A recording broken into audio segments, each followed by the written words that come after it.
really need them. But at the same time, I always find myself talking about them. Um, and today is Social Media Kindness Day. And That day, sorry, that day where we just want to promote positivity and empathy on social media. yeah, because we all use social media. I use social media. I use social media probably a bit different to the everyday person. I've got my profile, which is for kind of my friends and family, and I've got my page, which looks at all the radio work I do, all the acting work I do. I keep them very separate. That's a very deliberate choice of mine. Tammy, you're quite similar. Is that fair to say? Yeah, no, absolutely. There is a very distinct role from Tammy, like the therapist, the consultant, to Tammy, who is just his mum. So yeah, absolutely. And we're very honoured this evening. We're joined by, well, Carl. He's back on Healthy Minds as well. Good evening, Carl. Yes, good people. How are you? Are we all well? Very well, thank you. Talking of positivity online, we've got Mr. Positivity Online himself with us. Carl, you use social media daily to spread your messages and to spread your positive vibes. How's your experience been on social media? Yeah, it's a mixed bag. I mean, obviously, I try to keep everything as positive as possible. And what I've found is I have a channel on Insta as well where I do daily positivity and motivation and things.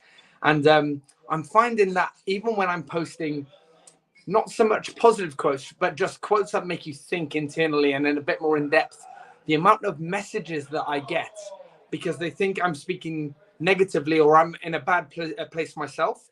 But actually, it's just to let everybody know that you're not always going to be feeling positive. There are negative things that we think out there about there as well. But in the general scheme of things, I'm finding it really helps me be better throughout each day and more productive. And obviously, it seems that it helps for a lot of other people as well. So yeah.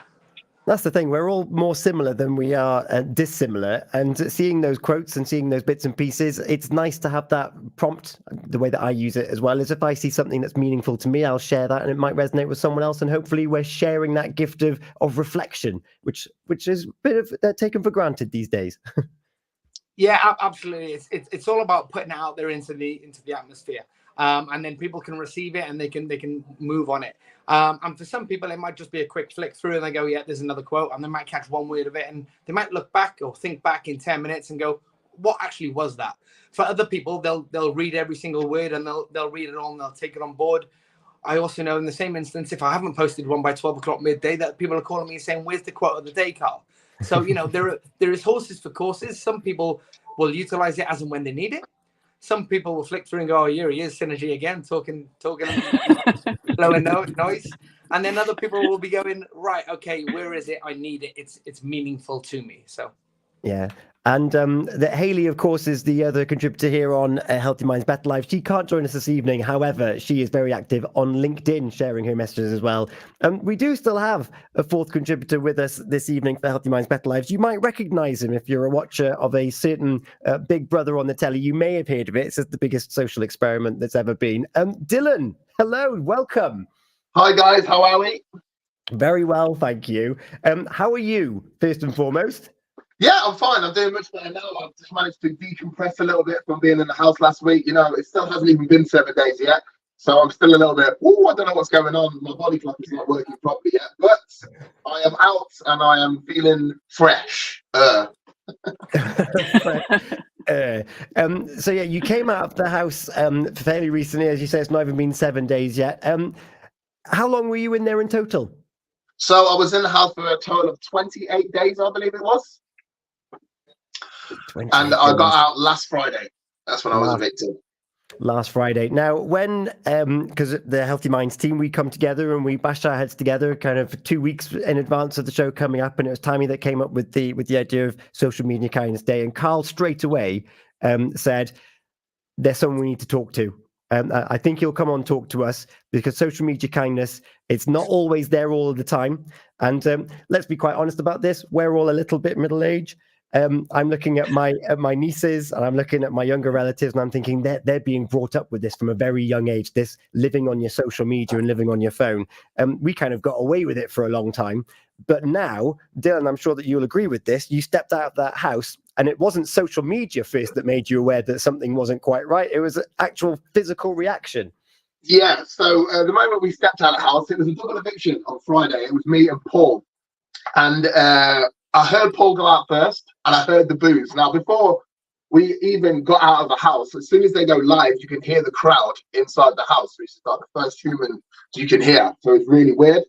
So the first thing we can hear is, get Paul out, get Paul out. And we just sounded like, oh my God, what is going on there? Because that was the biggest crowd they've had so far, as it was literally it was the first time it was streamed on ITV1, the eviction. It's been on ITV2, and that eviction was the first one to be streamed on ITV1 because the show has got such a following at the minute. So there was over, I think they told me it was 200 people outside. So that get Paul out was louder than it has ever been before for anybody inside the house. So we were straight away scared. We were like, oh my God, I was scared for my friend Paul, to be honest with you. But yeah, he went out first, and obviously we listened next to the door, and all we could hear is boos. And in my head, I knew I was going. You know, I'd had the argument before, and I thought, right, I'm definitely going out. So I got a chance to psych myself up. You know, Paul did not have that chance. He walked out to their boos and did not know what was happening. I got the chance to psych myself up. When he came around to me, I could hear him saying, "Get Dylan out! Get Dylan out!" They said my name, and I walked out, and it was boos. It wasn't when you're in that situation, you only hear the bad parts of it. You know, there were people cheering as well, but when you're there, you know, your mind just focused on the boos. So it just felt like everybody was booing me. So it was pure boos all the way down until we sat down, and then we talked to AJ and Will, and then obviously people were cheering again. You know, they were happy to see us, and they wanted to talk to us. But yeah, the online. This is the problem. This is what we have to talk about today. The online comments that I've been reading over the last few days have shocked me to my very core, to be honest with you. I mean, I didn't think I did anything that bad. I mean, I had an argument with a person, okay? You have to understand that there's 16 people in a house 24 hours a day for 2 weeks. So for 4 weeks, I was in there. Yeah. So, do you know what I mean? There are going to be arguments. I didn't think that's such a bigger thing, especially with somebody who I felt I was really close with. So it was just a big surprise for me to come out and see the comments. Yeah, and we'll get into that in a bit more detail. Tammy, I want to go to you first, and that kind of that mob mentality of maybe it might have just been a handful of people that started booing first. They maybe didn't like that altercation and how it was portrayed. All of a sudden, you've got some people saying, get them out. And then other people join in, whether they mean it or they just want to be part of something bigger. In real life versus social media, we see the same thing, but of course, it's even bigger. Oh, absolutely. It's that kind of like trying to like, you want to kind of follow that behavior, that social norm. And it's that pack mentality where you just jump on and copy people. And again, that virtual world, it can happen obviously in the physical world, it happens in the virtual world. And when we think about social media and how it plays such a big part in our lives, it kind of like, it ripples a lot quicker than it does in the real world. And, you know, for Dylan to actually be there and just be psyching himself up ready, it's just well done to you. Thank you. To you is all I can say. So we've kind of jumped to the end there of your Big Brother time, but what I'm interested to know is that before people had all of these judgments of you and they made their mind up as to who you were, if I'm going to start with Carl, who is Dylan? I saw 10% of Dylan, of the real Dylan that I know, and you know.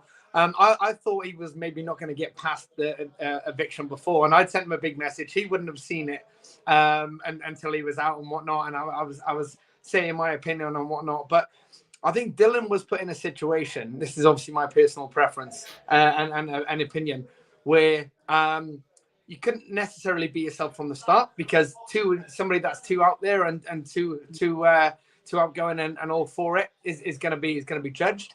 You couldn't be too quiet because obviously you're going to get judged. And I think like he was the perfect person to be doing his role in that house. And he is an organizer. He is somebody that takes control of something. Like I took my son up to our friend's house, Sam's, a couple of weeks ago. It was a Sunday morning. We were doing breakfast. Dylan straight on it. What can I make her for breakfast?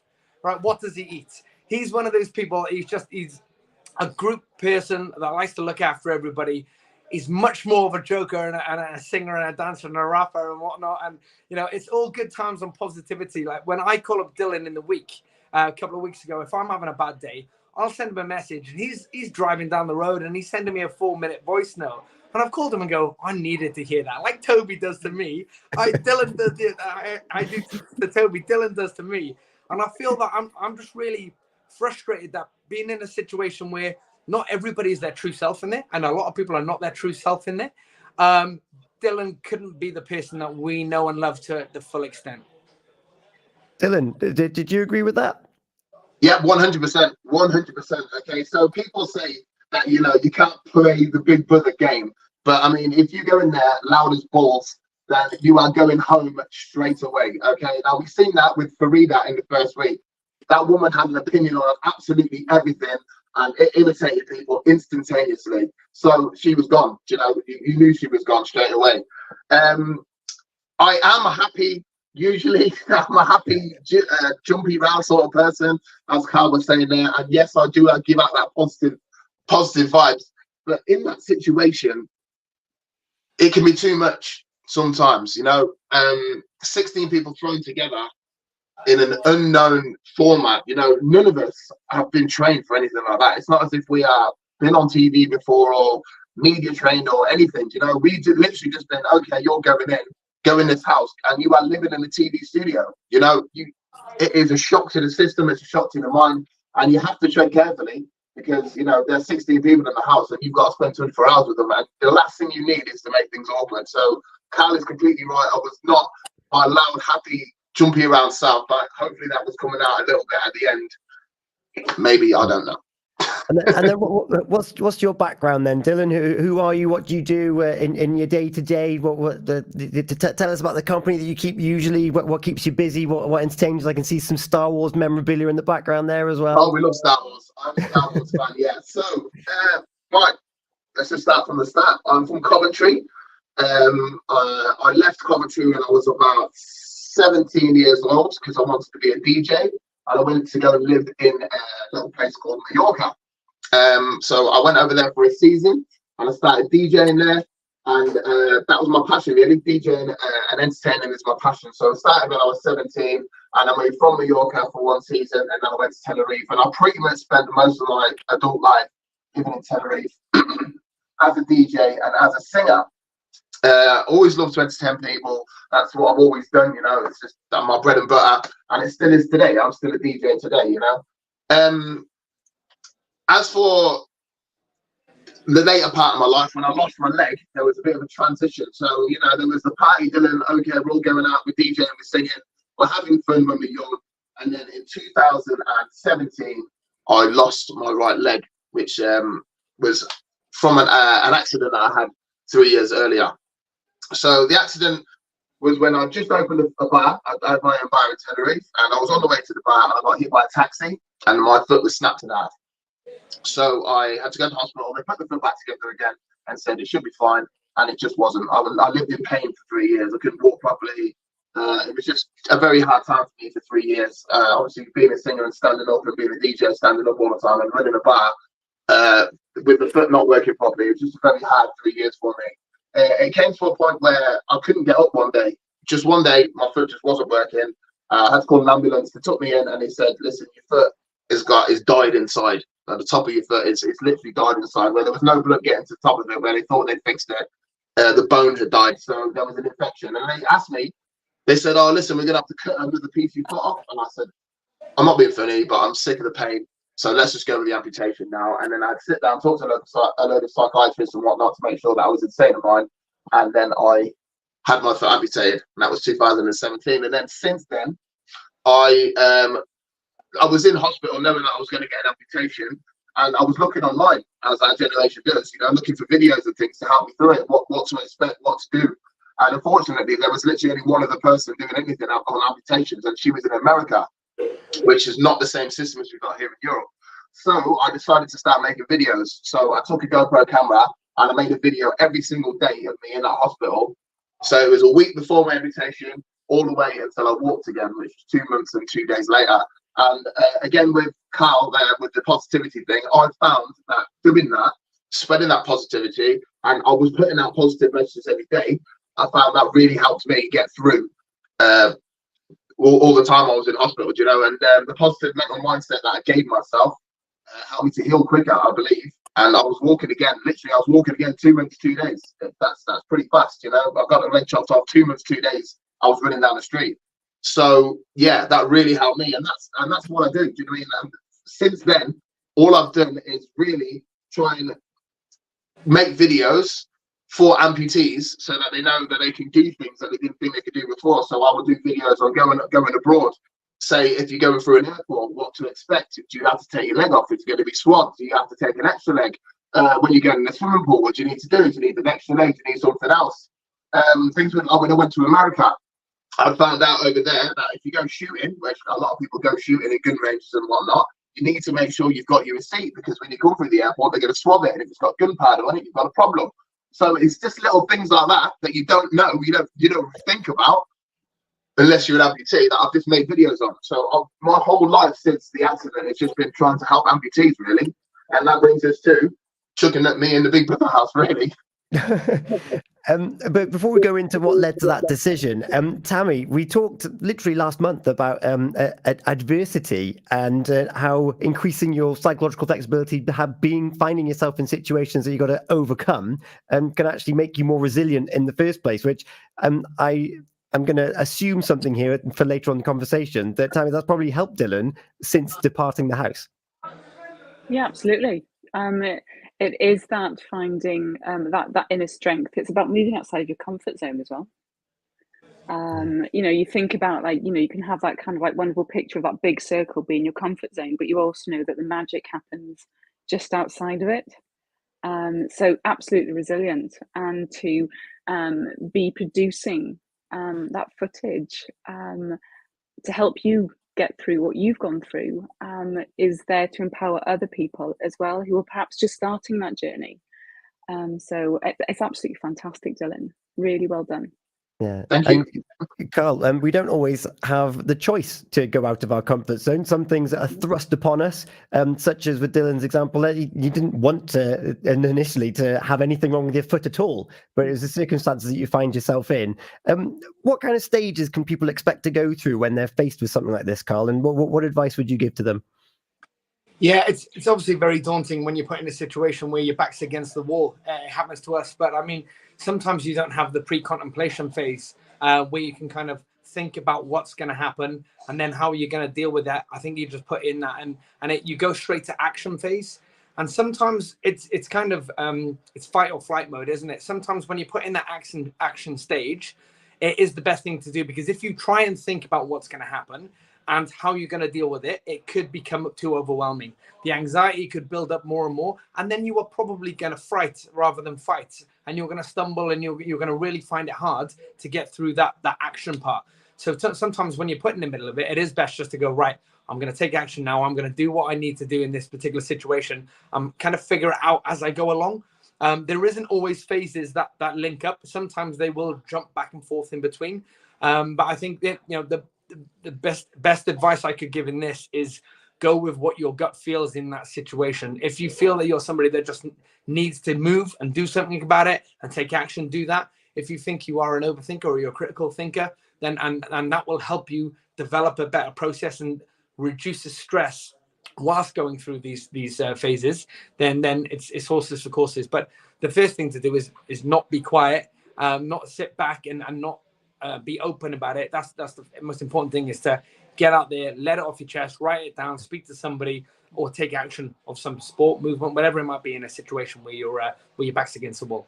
Yeah, and take inspiration from those that have already been there and done that. And Dylan, this is exactly what you've been doing. You've been showcasing what it's like to be someone with a prosthetic leg. And of course, most people, when they think of prosthesis, they think of veterans. They think of the war games with Harry, and they look at Paralympians, and they look at all of these elite athletes. But not everyone is an elite athlete that has a prosthetic. So maybe you just want to find someone who's a bit more like me. That is exactly right. And that's exactly the message that I was trying to get across doing this Big Brother thing. It was that I'm not, do you know what I mean? I'm not an athlete. I'm not training for the Paralympics. I'm not Do you know what I mean? Like every other amputee that I've seen online is always doing something really athletic and really whatnot. And to be honest with you, I don't think a lot of people can do that. And that is a whole different positive mindset. You know what I mean? That's a whole different mindset you need for that sort of stuff. You need to be into that sort of stuff before. So there is a massive chunk of amputees out there that are sitting around thinking, well, what am I going to do? What am I going to do? And here it is. Do you know what I mean? You could be a DJ. You can jump on Big Brother if you want. You know, you don't have to be physically fit, or you don't have to be an Olympian. You know? And that was pretty much why I applied for the Big Brother in the first place. So you applied, you went through all the stages. How many stages were there? So the Big Brother application process is a long one. I applied in March. Can you believe it? So March was the first thing. It was a video that I sent through. I seen it on TV, watching ITV, obviously. And I think it was after Love On or whatever it was. And there was a thing that said Big Brother's coming back. And I sat there and I thought, now that is a platform that an amputee needs to be on. So as soon as I seen it, I got in contact with them, and you fill out an application online. That's the first thing you do, and then you'll get if they pick your application first, you just write a little something about yourself, and if they pick up on that, they will give you an email back that says, okay, we would like you to send you a video of yourself, just talking about yourself, exactly what you said in your application, just a video so you can see what you look like. So I did that, and then the next stage is you will have, if you get through that stage, they give you another Zoom call. And this will be with one of the producers. So there's like loads of different levels of producers on this show. So we're starting at the bottom tier of producers here, and it's a young lady that will talk to you, and she will sit and ask some questions, just a little bit of banter with you, ask you about your life, you know, try and get some nitty gritty out of you and whatnot. That will be recorded, and then she will take that away, and then we'll go on to the next stage of producers. The next stage of producers then give you another Zoom call, and they will talk to you exactly the same way again. A little bit more in-depth in questions and what you've done and what you haven't done and what not. And then after that one, we had an email saying that I needed to go to London for an audition. So they send you a train ticket, went down to London. And I thought it would be something like an X Factor audition, you know, like 2,000 people lining up waiting to go in. But it actually wasn't. They cut it into 20 people groups. So there's 20 people, and you were there, and there was no one else there. And that is because they didn't want people to know each other at all throughout this process. So they put 20 people, and then if you got like one of them 20 people out of that one group was going into the house, obviously. 20 people there, sat us down, played some games, and then we did sort of like an eviction thing at the end, like a face-to-face eviction after playing the games for an hour with these people. And then straight after that, so we didn't even leave the building now, straight after that, they sat us down, they said, get downstairs, and they said, right, from now, for this part here, whoever we say is going to stay will be going on to the next stage. Whoever gets to leave, unfortunately, you won't be going through. And they picked 4 of us to stay. Luckily enough, she said my name first. I was like, yay, happy days. They picked another 3 people as well. And then we went off into another room where they had a proper setup now. Now, this is a proper TV camera with the big lights and everything. I mean, this is a test to see if you can actually do this in front of this sort of stuff. And then they had a producer there, one of the directors, and he'd be like, right, tell me about yourself, articulate yourself, do this and do that. And then you've got to be, hi, I'm Dylan, you know, like you've seen on the VT at the start. It's one of them sort of things. You have to make it really happy, really bubbly. And and then we left it there, and they said, okay, if you get through, we'll give you a call. And then I didn't hear anything for months, really. It was ages. It was way into August, I think, before I heard anything. I was at the end of August, Carl. Yeah, it was early September, mate. It was like September, really early September. Yeah, and then I went in again, and they said, right, this is another one you got to come in for. And this was for a medical, and you had to talk to a psychiatrist or a psychiatric person. I think, is that a psychiatrist, is that right? Yeah. Yeah, psychiatrist. And you had to talk to the major executives. So this is the top tier of the execs now. So we went in there, we talked to the top tier of executives, and then they do a background check. So they take all your social medias off you, they take all your criminal records and whatnot, if you've got any criminal records and whatnot, and then they do a deep dive check into the person you actually are. I had to get my criminal check done in Spain, obviously, which took a bit longer. But yeah, they sit you down and they make sure that you're not going to flip out on the housemates, which I did anyway, apparently. And then they say, right then, this is the last one now. They say, right, if you're going in, you will know by the end of September. And then that was it. And then I had a phone call literally a week before. I had to go in, and it was okay, come down, and in you go. So it really is like you don't know what's happening at any part of the process. You do not know what's happening. You don't know if you're in, you're out, and it's a very scary process, and it's very fast at the end. It's just like, okay, you're in, let's go. And incredibly intrusive as well, of finding out like that deep dive and to kind of put a show on in front of the producers there. And well, first of all, I'm going to use this as a reminder as well to say that we're on WhatsApp. You can get in touch with us, 01437 764455. That's what Emily's done. She wants to say hello to her cousin Amy. So hello, Amy. We're also on our social media. If you're listening on your smart speaker, that you can get involved with. We're on the Facebook, and we're going to be coming back to the Facebook. Andrew Rowland, let's have a look. Oh, hello. We got a fan in Andrew Rowland. Evening all. It was good to see a diversity on Big Brother. I actually thought Dylan would have lasted longer inside, but it's Yin Run to win. We're going to come back on that question, but I know that you're a big fan of Yin Run as well, aren't you, Dylan? I am 100%. Yin Run is my favorite person. She is a ball of happiness. Amazing. But Tammy, I was just talking there about how intrusive that was. And of course, you go into these things with a self of sense, and you might be doubting yourself. And then all of a sudden, other people might cast aspersions. Tammy, tell us a little bit more about your thoughts on this. I just really wanted to touch base on, and I would talk about social media and Kindness Day, and just, we'll explore that and delve afterwards. But I just wanted to just touch base on that kind of the way that you self-identify and that how other people label you as well. And that's kind of like in the physical world and the virtual world. So obviously going through that kind of like, losing your leg and just losing your identity to begin with, because obviously there's a massive shift. And, we've talked about like, just, you're not being able to take control, you're back against the wall. And I suppose there's some kind of grief, I suppose, at some level that you'd have to endure because obviously you physically changed. I just wondering going in, because I watched the kind of intro to the housemates, and it says, Dylan, DJ. And was there any point where they wanted you to actually put down amputee? Because obviously that's them presuming that your biggest part of your identity is the fact that you have only got one leg, as opposed to how you identify yourself.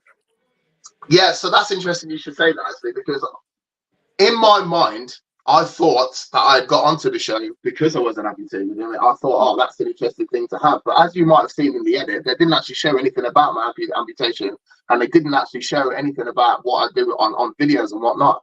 And I did ask about that, and they said, well, actually, we didn't put you in there because you're an amputee. We put you in there because of the person you are. And you being an amputee was just a byproduct of your life. Do you know what I mean? The same with Kerry. Like, Kerry has MS, and she also had a brain...